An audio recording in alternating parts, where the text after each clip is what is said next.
So alam nyo naman, yung VIP package, yung pang DA na namin dito sa Ekamatic Motoworks, mga ginagawa dito, yung VIP package, yun yung talagang signature namin dito. Kaya syempre kailangan, pag sinabing VIP package, talagang may double checking na gagawin after installation.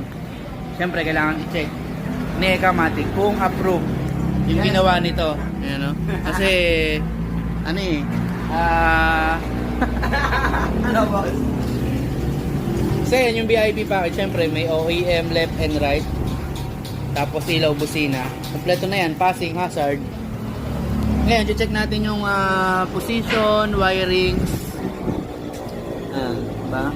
Kung maganda yung pagkakalatag from battery, from fuse, kung naka-shrinkable tube lahat, yung terminal,